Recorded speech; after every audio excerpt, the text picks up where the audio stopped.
On this episode of What the Ship, we look at the top 5 maritime stories as of August 10th, 2025. I'm your host, Sal Mercogliano. Welcome to today's episode. So, a lot of ship happening around the world. We're going to take the 5 shippiest stories and present them to you so that you'll know what the ship is going on heading off into your week. Man, a lot of ship talk today. Let's head off to our first story. If you're new to the channel, hey, take a moment, subscribe to the channel, and hit the bell so be alerted about new stories as they come out. So here is Linton Nightingale over at Lloyd's List with a great story, one that I hope to expand on in a larger story this week.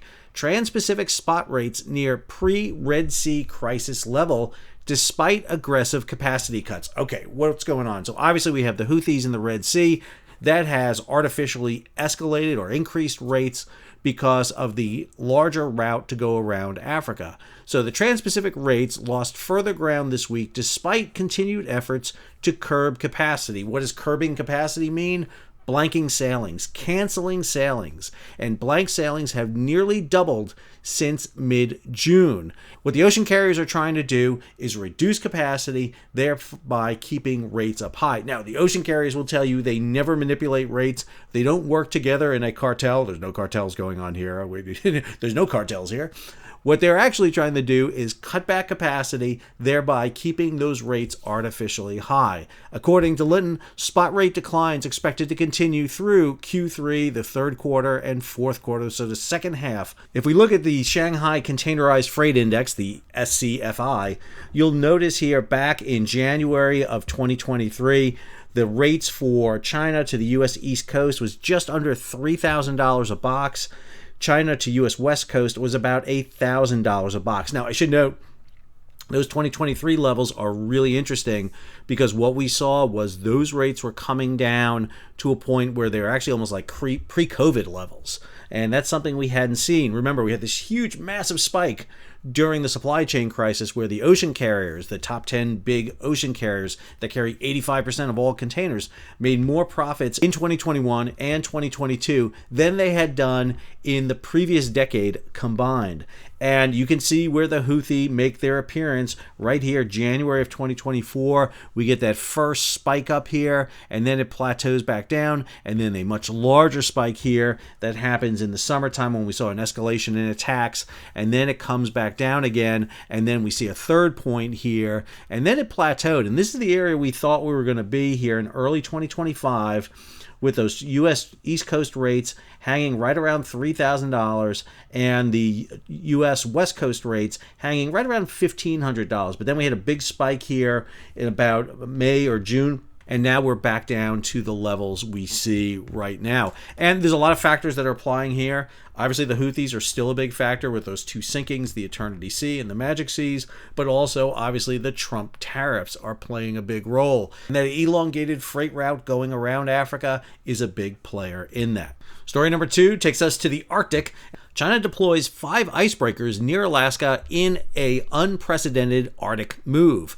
This story by Molt Humpert. In a significant show of Arctic prowess, China has simultaneously dispatched 5 icebreaking research vessels to the region. This is the first time the country has operated more than 3 icebreaking vessels in the Arctic simultaneously. So the flotilla is led by China's largest domestically built icebreaker. We talked about this last week, the Zhulong 2. It's a Polar Class 3 vessel that departed Shanghai back on July 5th and has been operating in the Chukchi and Beaufort Seas adjacent to Alaska and Russia. Now, she was joined on July 30th by the Shenhe Yi Yao, an ice-class research vessel specialized in remotely operated vehicles and autonomous underwater vehicles. And it's owned by the China Ocean Mineral Research and R&D Association. It actually carries a submersible, the Zhaolong, designed to dive down to 7,000 meters. The Shenhe Yi Yao departed from Qingdao on July 16th and is currently operating in the proximity of Zhulong 2. Then you have the Zhai D icebreaker. That's a research vessel that has also reached the region. She departed from Qingdao back on July 21st. The 4th ice-class vessel in the region, and oh, pardon me for this one, it's going to be a doozy. The Zhongshan Daoji Zhaidi set course for the Arctic from China's southernmost port of Nanshan on July 16th. She is previously operated by Canada and then Russia. This is a 42-year-old vessel that was acquired by the Sun Yat-sen University in 2021. Very, very interesting choice of name for that university. This will be the vessel's second voyage to the Arctic. And then the newest icebreaker for China is out there, the Tansu San Ho, which entered service in December of 2024. She is operated for the Institute of Deep Sea Science and Engineering of the Chinese Academy of Sciences. It's a Polar Class 4 designation vessel. It's intended for year-round operations in thick first-year ice. So just a quick note, the polar vessels or ice-strengthened vessels come in 7 classifications from Polar 1 down to Polar 7. Polar 1 signifies year-round operations. Polar 7 is just for summer and autumn areas, and obviously 1 through 7 is a category between them. Let's go over to marine traffic here and take a look at what we're talking about. So we added a feature here to marine traffic. So here is the United States exclusive economic zone. Here is Russia. And one of the things you will notice up here is a series of vessels. These are the 5 vessels in question. So here is Tansu San Ho, operating just north of the American EEZ, closest to Russia. Here is the GD. We don't have an image of her. Here is the bane of my existence right now is the Zhongshan Dan. I'm going to leave it at that, but that was the third vessel I talked about.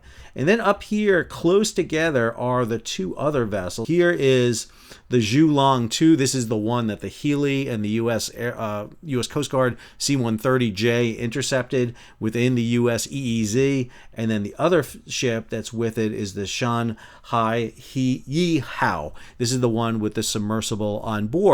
And the concerns for the United States was that the ships were operating within the U.S. EEZ and potentially looking at mining and oil and mineral exploration in the region. Now, they are outside that EEZ, as you can see right here, but they're right there on the boundary. And I should note that the U.S. is making a claim that its EEZ may go out further than 200 miles. There is a provision within UNCLOS that you can claim further than 200 miles if the continental shelf goes out further. Now, the problem with that argument is this. The United States is like the only major nation on the planet who has not ratified UNCLOS. We have not. It's been around since 1982. We have refused to ratify it. And while we abide by UNCLOS, we don't ratify it. Now, China, who has ratified UNCLOS, breaks it all the time in many ways.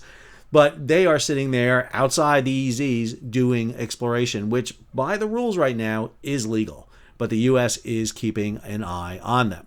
Our third story takes us over to India. Trump just hit India with an additional 25% tariff over Russia oil purchases. So we just saw a whole new tariff scale go into effect here in early August. So the tariff will apply to goods entering the U.S. 21 days after signing, with limited exceptions for shipments already in transit that enter before September 17th. Now, the order defines Russian Federation oil as, quote, crude oil or petroleum products extracted, refined, or exported from the Russian Federation, regardless of the nationality of the entity involved in the production or sale of such crude oil or petroleum products.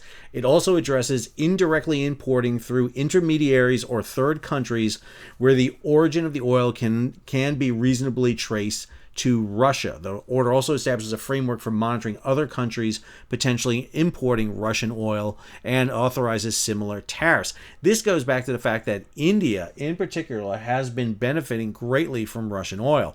They have been able to get Russian oil from the Baltic, from the Arctic, from the Black Sea, through the Suez Canal on those dark fleet, shadow fleet vessels. I just did a video on that if you want to check it out.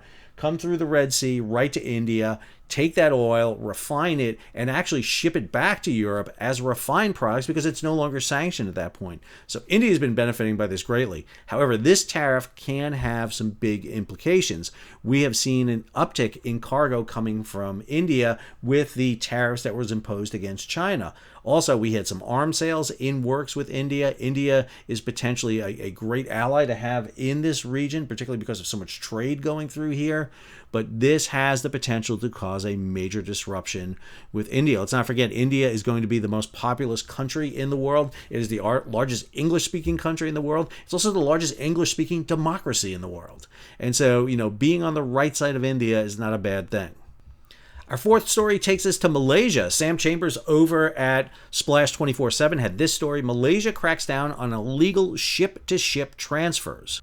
So one of those issues targeted there with India in the previous story is that oil that's coming out of the Black Sea and the Baltic have to be transferred to larger tankers because of the draft restrictions and size restrictions coming out of the Baltic and the Black Sea. It's uneconomical to ship oil in smaller tankers to places like India or to Asia. So what happens? Those ships go into ship-to-ship transfer points and offload their oil to larger tankers, and they get distributed. We're seeing that off the coast of Spain. We're seeing it off the coast of Greece. The other place we're seeing is off the coast of Malaysia, and Malaysia is now taking action against this.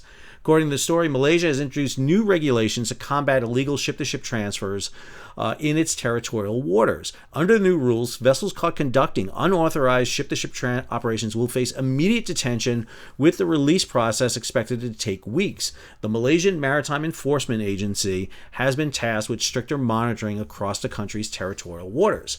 A part of the crackdown, Malaysia has closed the anchorage and the layup area at Tampak Utara, located near the eastern entrance of the Singapore Strait. The anchorage, also referred to as the East Outer Port Limits, has long been a hotspot for ship-to-ship activity. All right, let's go back over to marine traffic and zoom in here on the area in question. Once again, we have the EEZ set here. So here is Malaysia. This is the Malaysian EEZ. Notice here the flow of vessels coming in the South China Sea, heading southwest. They come down here into the Singapore Straits, bang around Singapore, then head northwest, up through the Malacca Straits. The area in particular we're talking about is right here. You can see the red dots here. This is that massive anchorage that is located to the east of Malaysia, where a lot of these ship-to-ship transfers take place. Now, while that oil will be put on larger vessels and dispatched out to the region, they are then put onto smaller vessels to transfer and basically move around Asia for offloading. These ships that are operating the Dark Fleet, remember we did a whole video on that, check it out up here. Those Dark Fleet vessels don't want to pull into port because then they'll be subject to port state control. And what we've seen happen here is that vessels in these anchorages and being operated are not being readily inspected, which means you can have disaster. This is the tanker Pablo back in 2023 off the coast of Malaysia. This ship suffered a catastrophic explosion. If you look at the vessel, the entire top deck of the tanker has peeled off. You can see part of it hanging over the side here. The reason for the explosion was the inert gas system, the gas system that takes exhaust from the ship's stack, takes nitrogen and pumps it into the hold to reduce the explosive level down. It basically reduces oxygen down to about 4 to 8%. Therefore, you can't get an explosion in it. Well, that system was offline.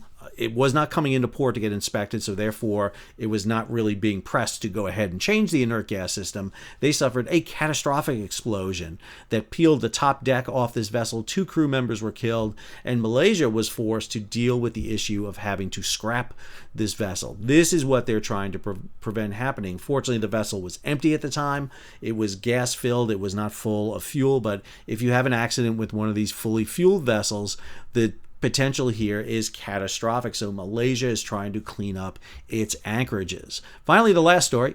The last story comes from 2 good friends of the show, Toma Renan and Greg Miller over at Lloyd's List. Sweeping U.S. sanctions target over 100 ships and entities linked to son of Iranian political advisor. The largest Iran-related action since 2018 sees close to 150 vessels, entities, and individuals designated, including 22 container ships, box ships. 115 designations target the vast shipping empire controlled by Mohammed Hussein Shemkhani, son Ali Shemkhani, a top advisor to Iran's supreme leader and former IRGC admiral. The action also targeted an incorporated agent that establishes front companies for the network and the UK's sanctioned Fractal Shipping. The sanctions are ensnaring multiple vessels in the Sea Lead fleet. This is the world's 13th largest container operator. Here are the vessels in question that have all been targeted. Again, this has been an action taken by the United States against Iran. We've seen repeated action against Iran. There's a big belief that Iran is the backers of the Houthi. And one of the ways to get at the Houthi are through the Iranians. We also have the issue with Israel and Gaza ongoing, that horrific events that are happening in Gaza right now. All of this is being targeted amidst a series of events that are going to go on this week. We've got a meeting going on between President Trump and Putin from Russia. So there's tons of elements going on. We're just getting container numbers now for July. So I'm going to come back in with that first half of the year report. A lot of interesting information coming out that I want to question a bit.